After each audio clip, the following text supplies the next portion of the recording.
The auction yard smelled of sweat, dust, and horse dung, the kind of scent that stuck in a man's throat and made him spit. Men gathered in a rough circle, their laughter sharp and cruel, as the sheriff dragged a girl to the block. Shackled at the wrists, barefoot, hair tangled like a wild mare's mane, she did not bow her head. She lifted her chin, eyes glinting like steel caught in sunlight, and spat full in the sheriff's face. The crowd roared. "Mean as a rattler," someone jeered. "She'll gut the fool who takes her home," another cackled. The sheriff yanked her close, but she twisted, nearly sinking her teeth into his arm. Chains rattled, men shouted wagers, and the girl fought like a cornered wolf. She was no ordinary drifter. She was legend wrapped in skin and fury, and every man watching knew it. From the back of the crowd stepped Ethan McCord, hat brim shadowing his eyes, boots coated in trail dust. His silence parted the noise like a knife. Men whispered his name, rancher, widower, the man who never smiled. He stood still a long moment, gaze fixed on the girl who strained against her chains like a wild mustang.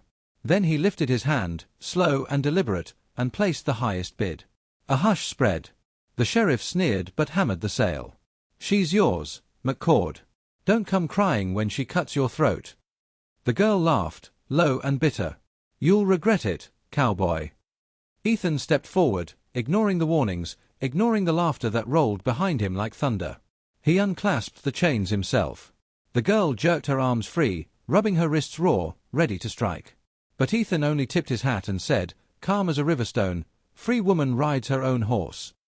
For the first time since the crowd gathered, she hesitated. They rode out together into the burning plains, silence stretched between them. The sun beat mercilessly, cicadas humming in the scrub. Twice she tried to leave him behind. First she hurled a rock at his head and bolted for the dunes. His horse ate up the ground, steady and relentless, until she turned back, cursing him. Later she cut his saddle straps, smirking when leather snapped under him. He fell hard, but rose without anger, brushing dust from his shoulders. "If you wanted me dead, darling," he said mildly, "you'd have to do better than that." She blinked, thrown by his calm. Most men she'd fought with had answered violence with violence. He didn't. His quiet unnerved her more than a shout ever could. That night, they reached his ranch, wide field stretching under the moon, cattle lowing in the dark, the house standing lonely and solid. She refused his table, crouching by the dogs, tearing bread with her teeth. His men watched, grinning, making wagers. "She'll burn this place down before week's end," one drawled. "She'll carve McCord into stew meat," another laughed. She hurled a potato across the room, nearly striking Ethan's temple. The men held their breath, waiting for fury. Instead, Ethan chuckled. "Best aim I've seen all week." She turned away, scowling, unsettled by his lack of fear. Later, under the black sky, she slipped barefoot into the yard. Coyotes howled across the flats. She stood still as a post, whispering words to the wilderness no one else could hear. From the porch, Ethan watched, a silhouette against the stars. He saw something raw and broken in her stance, something that wasn't just wild but wounded. At dawn he set her to cattle work.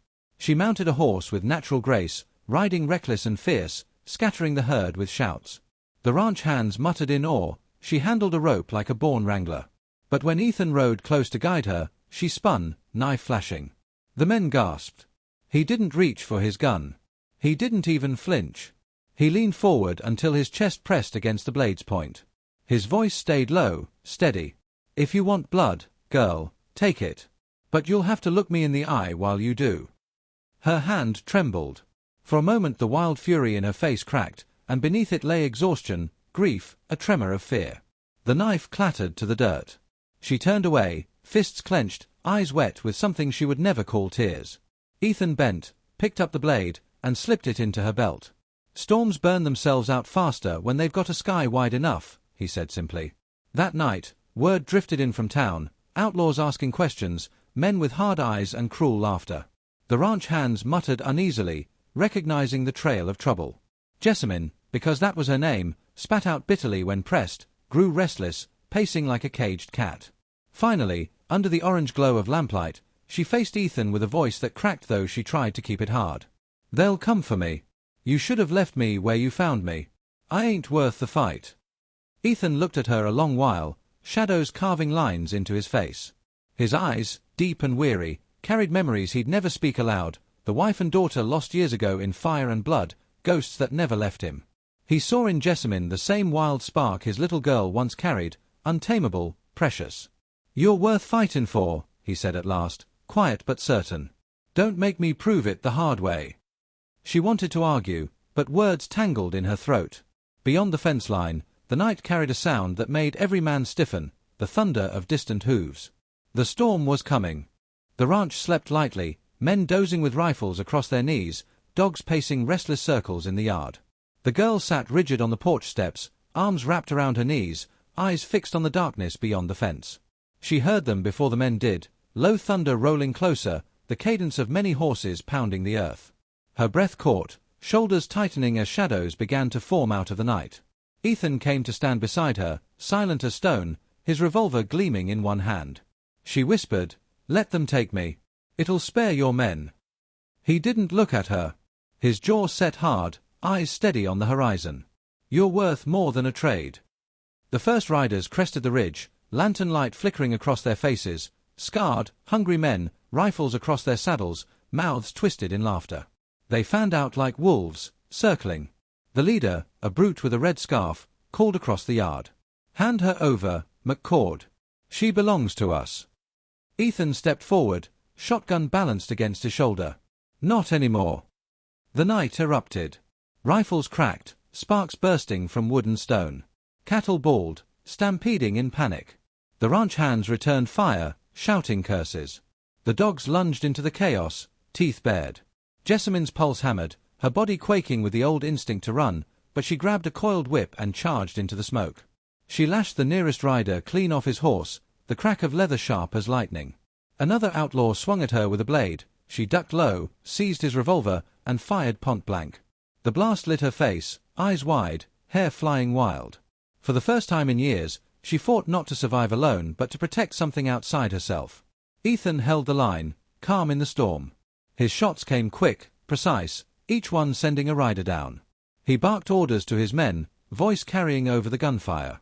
When a stray bullet grazed his shoulder, he staggered but didn't falter. Jessamine saw him bleed and fury tore through her. She shrieked, pouncing on a gunman before he could aim again. Her scream rattled the men around her. They muttered Hellcat under their breath, half afraid, half amazed. The fight burned hot and fast. Smoke drifted across the corral, horses reared and screamed, men toppled into dust. At last the red scarf leader spurred toward Jessamine, swinging his rifle like a club. She braced, ready to take the blow, but Ethan intercepted, ramming his shoulder into the outlaw and sending both tumbling into the dirt. They grappled, fists slamming, until Ethan drove the man's head into the ground. Jessamine finished it with the revolver, her shot echoing like a thunderclap across the valley. Silence bled slowly back into the yard. The air reeked of gunpowder and sweat, the ground littered with still bodies. Ranch hands limped through the smoke, checking each other, counting losses. Ethan pressed a hand to his wound, blood soaking his shirt. Jessamine rushed to him, breath ragged, hands shaking as she tried to steady him. "You should have let me go," she said, voice breaking. His eyes softened, even through pain. "And let you ride into hell alone? Not my way." Her throat tightened. No man had ever stood between her and danger, not like this. She felt the truth of it burn in her chest, fierce, terrifying, undeniable. Dawn cracked the horizon, painting the sky in blood-red light. Smoke curled from the barn roof, embers glowing in the ruins of the night's chaos. Men dragged bodies away, set about calming cattle, rebuilding fences. Jessamine sat with Ethan on the porch, binding his shoulder with strips of linen. Her hands were clumsy, but he endured it with a wry half-smile. "No one's ever fought for me," she whispered, almost to herself. He tipped his head, voice gravel low. "Wasn't fightin' to own you, Jess. Was fightin' so you could finally belong." The words sank into her, deeper than the knife she had once held to his chest. She swallowed hard, eyes burning with a grief she'd buried for too long. Slowly, she leaned against him, her cheek resting near his bandaged shoulder. He didn't move, didn't startle, only let her stay. Weeks passed. The ranch bore scars but stood stronger for it. Ethan healed, though the shoulder pulled tight when he worked too long. Jessamine, no longer chained to shadows, began to fold into the rhythm of the land. She still cursed loud enough to make the ranch hands blush, still rode like a storm, still hurled bread across the table when teased. But she sat at that table now, and when she laughed, it startled everyone into silence before they laughed with her. One evening, as sun slipped into fire across the plains, Ethan leaned against the corral fence, watching her ride. She cut across the field like a streak of lightning, hair snapping, arms strong and sure. She was no tame thing, no obedient bride. She was wild still, but she was his storm to ride beside. They said no man could break her, one of the hands muttered, awe in his voice. Ethan answered without looking away. She didn't need breathtaking. She just needed space to run. Jessamine reined in, dust curling at her horse's hooves, and met his gaze across the field. For a moment, silence stretched between them, heavy with something neither dared speak. Then she grinned, bold and sharp. "Race you to the ridge, rancher." He swung into the saddle with a grunt, settling his hat low. "Don't reckon you've got the speed." They thundered off together, silhouettes against a blazing horizon, laughter trailing like banners in the wind. The narrator's voice lingered, low and reflective, like wind through canyon stone. They claimed no man could tame the wild girl. They were right. She was untamable, a storm born of fire and fury. But storms don't need taming. They need a sky wide enough to rage and someone stubborn enough to ride beside them. And with that, their story rode on into the wide, unending west, daring anyone to follow.